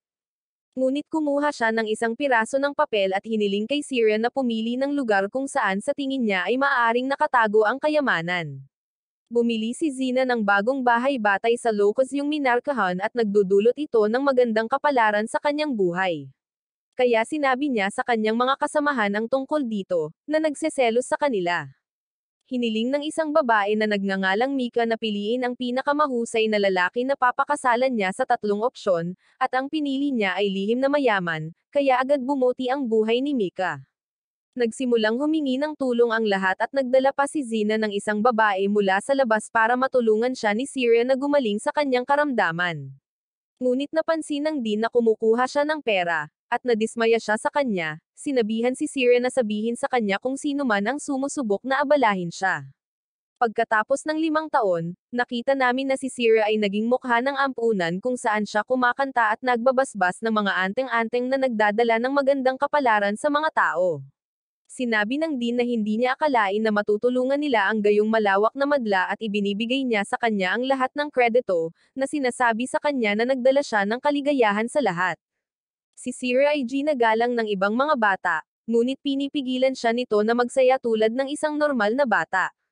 Habang naglalakad, naririnig niya ang isang programa sa radyo kung saan pinag-uusapan ng isang babae ang hidwaan sa pagitan ng mga bayani at kung paano ito nagdala ng mga sakuna sa mga tao. Napagtanto niya na ang boses ay nagmumula sa silid ng bagong batang lalaki na nagngangalang Lucas. At inanyayahan siya nitong maupo sa tabi niya, ngunit tinanong niya ito kung sino ang nagsasalita sa radyo. Kaya binanggit niya na ito ay isang mas matandang babae na nagsasabing babaguhin niya ang mundo sa pamamagitan ng pagiging numero 1 bayani. Nakita namin na ang babae ay anak ni Luis na nagsasalita sa seremonya ng pagtatapos kanina, at binanggit niya na kung siya ang magiging numero 1 bayani, dapat siyang masanay na maging sentro ng atensyon. Ngunit pinaalalahanan siya ni Luis na kontrolin ang kanyang ego, na sinasabi sa kanya ang tungkol sa kanyang mga plano para sa kanyang kinabukasan, ngunit sinabi niya na nais niyang makapasok sa nangungunang 10 sa oras na siya ay maging 18. Tinanong ni Lucas kung bakit iba ang suot niya. Kaya't sinabi niya na dapat niyang isuot ito para sa kanyang mga sesyon ng pagkanta, na nagpapaunawa sa kanya na siya ang sagradong dalaga. Iniisip niya kung bago lang siya dahil hindi pa niya ito nakikita. Kaya binanggit niya na kakalipat lang niya mula sa ibang orphanage. Ibinunyag niya na kilala siya bilang ang kasumpa-sumpa na kalamidad, at nakita naming nagtatanong si Zina sa din kung bakit niya pinayagan si Lucas na sumama sa kanila dahil nagdadala siya ng malas saan man siya magpunta. Sinabi niya sa kanya na hindi siya magpapatakbo ng isang orphanage kung natatakot siya sa gulo, at sinabi niya na dapat nilang tretuhin ang lahat ng pantay-pantay dahil naging simbolo sila ng pag-asa sa puso ng mga tao. Nakikipaglaro si Sierra kay Lucas ngunit nadismaya siya nang manalo siya sa lahat ng laro. Kaya nagtataka siya kung bakit napakaswerte niya, ngunit binanggit niya na hindi niya alam. Sinusuri niya ang kanyang marka ng tiwala at nagulat siya nang makita ang napakalaking bilang, tinanong siya kung paano niya nakuha ito, ngunit napapansin niyang naroon na ito mula pa noong bata pa siya. Ipinakita ni Lucas ang kanyang marka ng tiwala, ngunit kahit na ito ay nasa double digits lamang, binanggit niya na ito ay nagpapakita na mayroon din siyang mga espesyal na kapangyarihan. Nagtataka siya kung bakit napakababa ng kanyang marka, kaya naisip niya na maaaring ito ang pagkakaiba sa pagitan ng mga lalaki at babae, ngunit tiwala siyang tataas ito sa kanyang paglaki, na sinasabi sa kanya na gusto niyang maging isang bayani. Sinabi niya na ang Dean ay nagsabi sa kanya na siya ay tulad ng isang bayani dahil ginagamit niya ang kanyang swerte upang makatulong sa iba, ngunit hindi niya ito gusto dahil gusto niyang magkaroon ng mga kaibigan at manamit kahit na gusto niya. Nagulat siya nang marinig niya ito at dinala niya siya sa pasilyo, kung saan sinabihan niya siyang maghagis ng marmol na magpapalaya sa kanya mula sa sumpa ng swerte. Pagkatapos ng isang taon, lahat ay nagtitipon sa simbahan, ngunit si Sierra ay dumating ng huli, sinabi kay Zina na naghanda siya ng isang bagong kanta. Nagsisimula siya sa kanyang karaniwang pagtatanghal, ngunit bigla niyang tinanggal ang kanyang robe at nagsimulang magtanghal kasama si Lucas. Nagulat ang lahat sa biglaang pagbabago, ngunit iniisip nila kung matutupad ba ang kanilang mga hiling. At sinabi ng Dean kay Zina na itigil ito kaagad, ngunit nakatakas sina Sierra at Lucas. Bumalik tayo sa sandaling ibinigay niya sa kanya ang marmol, at hiniling niya sa kanya na ipikit ang kanyang mga mata habang ibinabato niya ito, ngunit sa huli ay nag-trigger siya ng alarma sa sunog, na nagbabad sa kanilang dalawa ng tubig. Sinabi niya sa kanya na ang swerte ay hindi palaging perpekto, at pareho silang tumatawa habang nag-e-enjoy sa sandaling iyon. Aalis na sina Sierra at Lucas sa orphanage, ngunit ginagamit ng Dean ang kanyang kapangyarihan para isara ang pinto, na sinasabi sa kanila na hindi siya papayag na sirain ang kanyang pangarap na tulungan ang mga tao na maging bayani.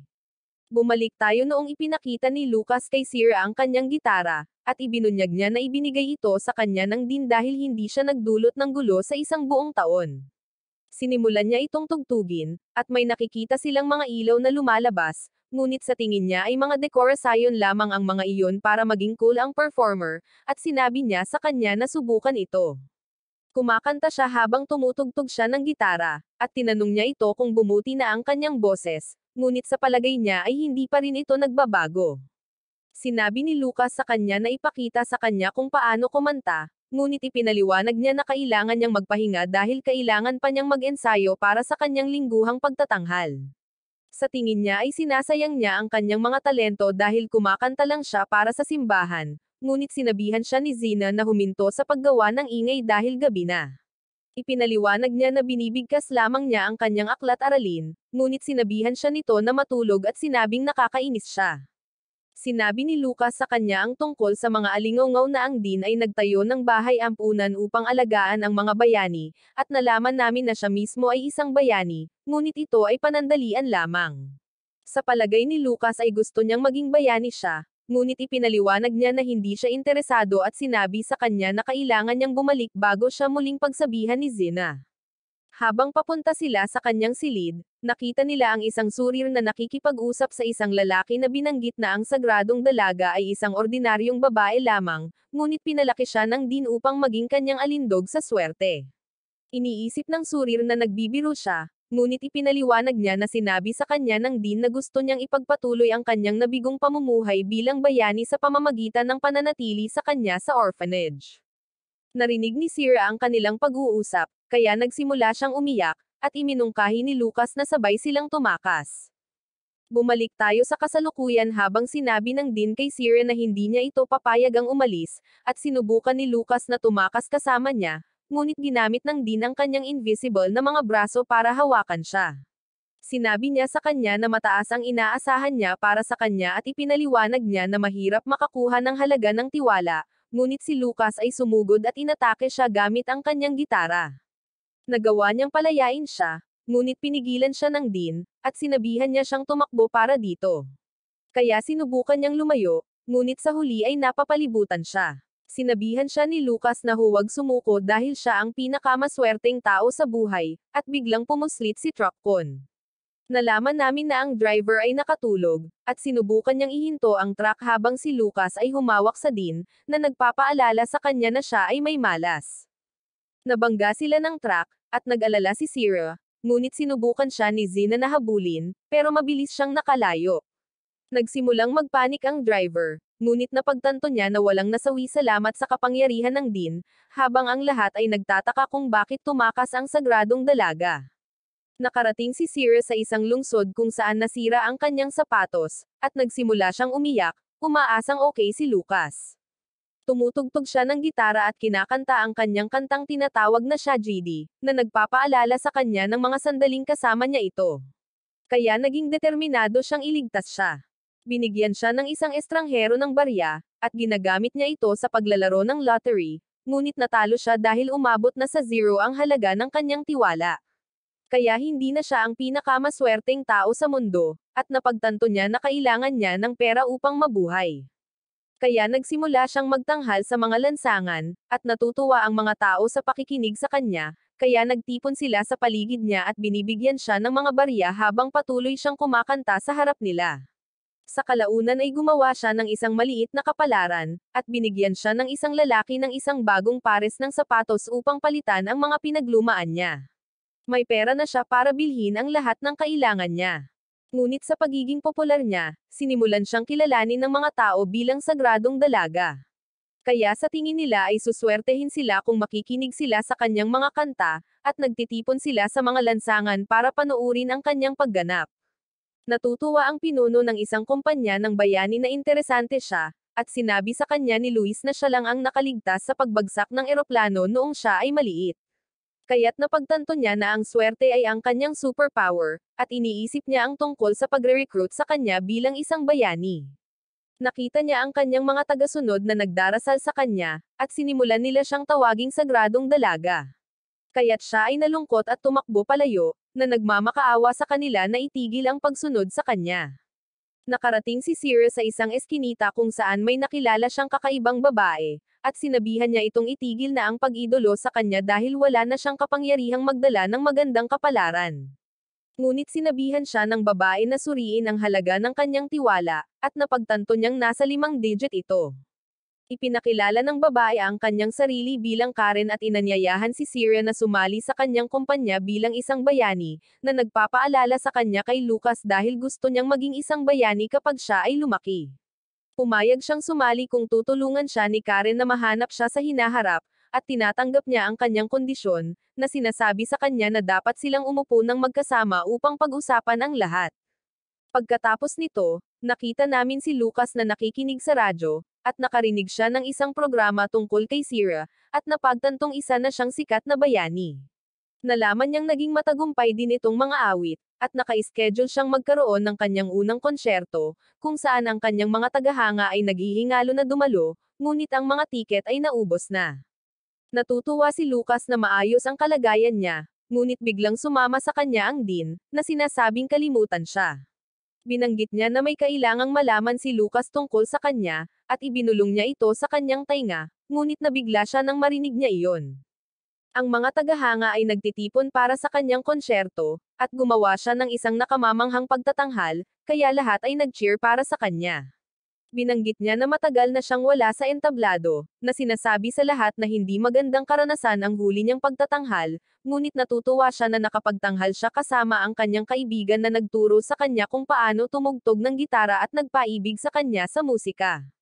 Nagtataka ang kanyang mga tagahanga kung sino ang kanyang pinag-uusapan, ngunit isiniwalat niya na itinuro niya sa kanya ang isang kanta na kanyang isinulat, pati na rin ang determinasyon na maging isang bayani. Tinutugtog niya ang kanyang gitara habang kinakanta ang kantang itinuro nito sa kanya, at mukhang natutuwa ang kanyang mga tagahanga. Ngunit habang ipinagpapatuloy niya ang kanyang pagganap, nakita namin na ang lahat sa bahay ampunan ay naging mga halimaw. Bumalik tayo sa kung kailan nakilala ni Sierra ang kanyang boss, na nagpahayag na ang kumpanya ay naghanda ng isang bagong costume para sa kanya at gumawa pa ng mga pagbabago sa kanyang gitara. Ipinaliwanag niya na nilagyan na ito ngayon ng pinakabagong teknolohiya, na magpapalaki sa kanyang mga kakayahan, at iniisip niya kung gusto niya ang kanyang bagong karakter.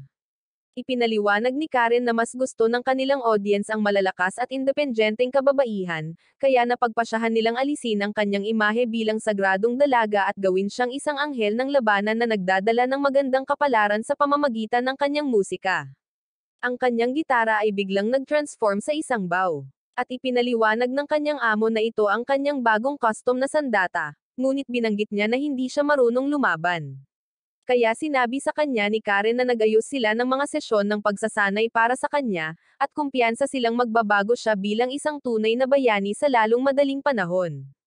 Ngunit binabalaan siya ng kanyang amo na huwag sabihin sa sino man ang tungkol sa kanyang nakaraan dahil ang mga salita ay may malaking epekto sa mundong ito.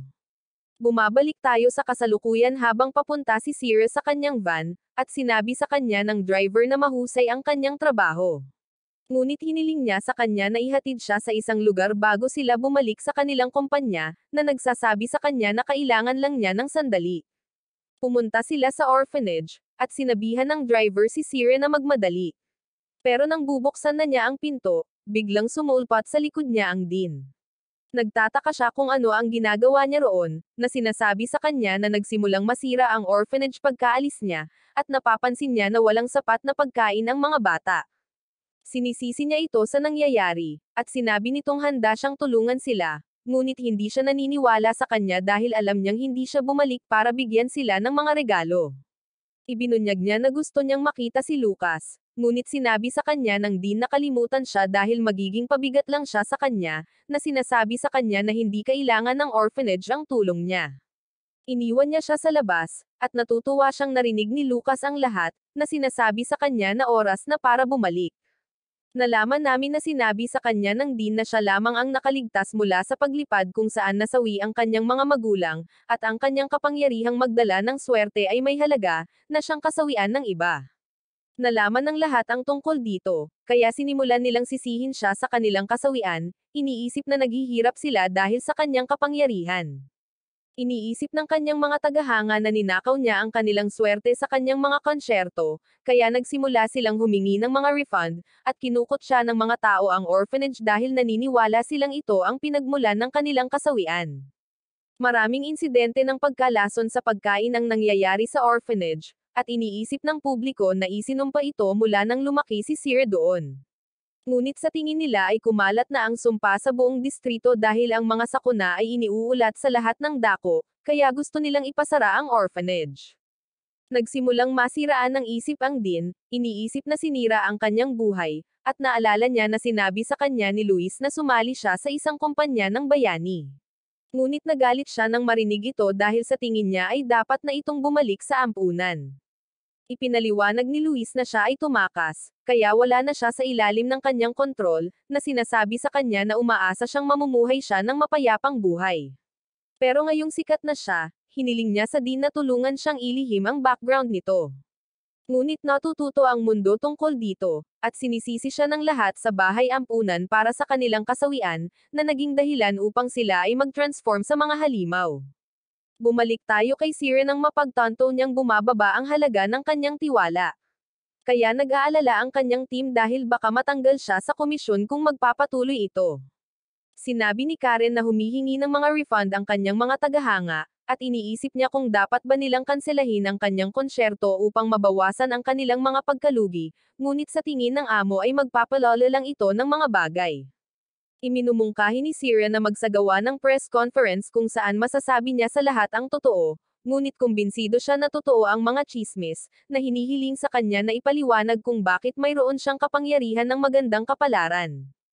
Pero biglang sumama sa kanila ang bayani na nagngangalang Ayana, At natutuwa silang naka-recover na siya dahil kakatalo lang niya sa rangkang niya sa isang hindi kilalang tao. Humihingi ng paumanhin si Sirius sa pagdadala sa kanya ng kasawian, ngunit sinabi sa kanya ni Ayana na hindi ito totoo dahil ang kanyang mga kanta ay nakatulong sa kanyang pagbawi.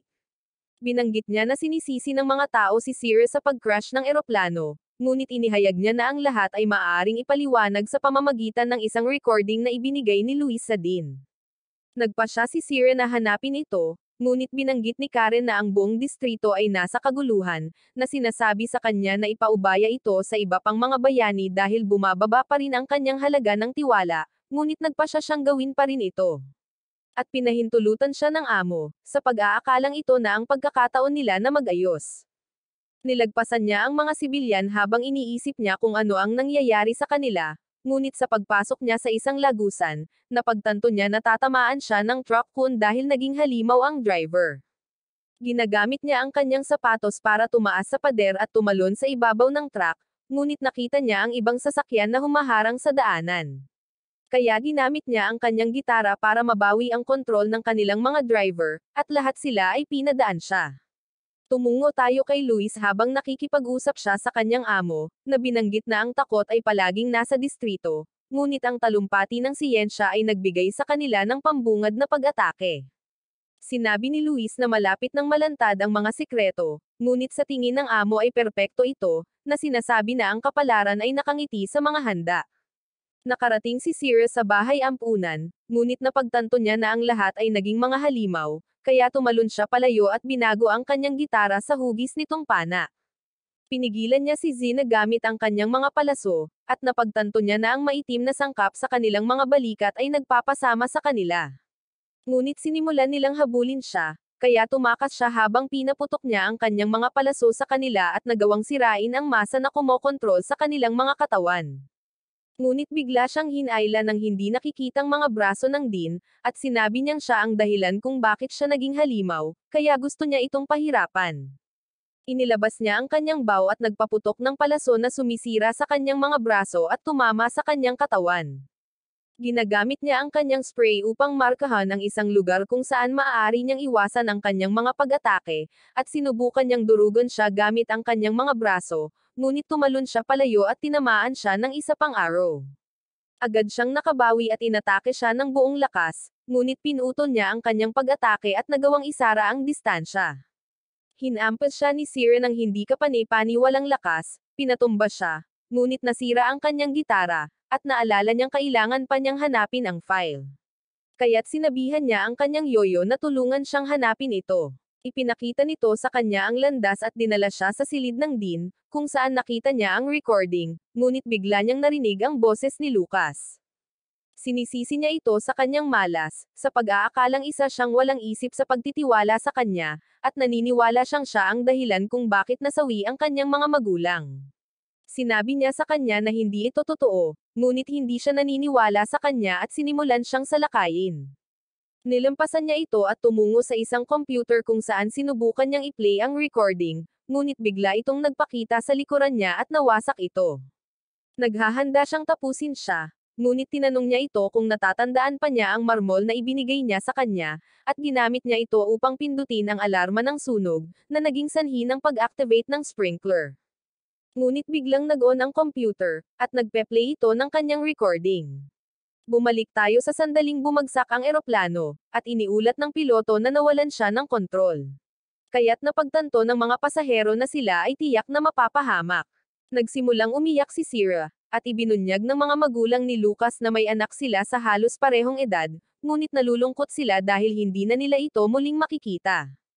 Kumakanta ang ama ni Lucas para pakalmayan siya, at ibinunyag ng kanyang ina na ito ang kantang kinakanta nila tuwing umiiyak si Lucas, na sinasabi kay Sierra na dapat siyang mabuhay.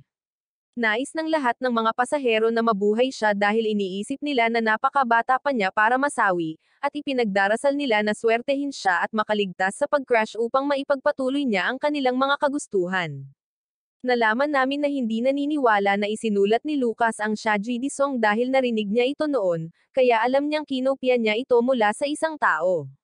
Sa kasalukuyan, nabawi ni Lucas ang kontrol pagkatapos niyang marinig ang recording, at nagsimula siyang umiyak, napagtantong nagkamali siya tungkol sa kanya. Pagkatapos nito, nalaman ng publiko ang katotohanan tungkol kay Sierra, at sinabi ng isang reporter na ang kanyang kapangyarihan ay nagmula sa kagustuhan ng lahat ng mga biktima na nasawi sa panahon ng pag-crash. Kaya nabawi niya ang kanyang kasikatan at naging rank 7 hero. Muli ring binuksan ang bahay ampunan, at sinisiyasat ng mga awtoridad ang enerhiya na tinatawag na takot, na naging sanhi ng mga tao na maging mga halimaw. Sa tingin ni Luis ay tama siyang magtiwala kay boss, ngunit sinabi niya kay Luis na huwag pababayaan ang kanyang bantay dahil hindi lang sila ang lihim na naghahanap ng takot.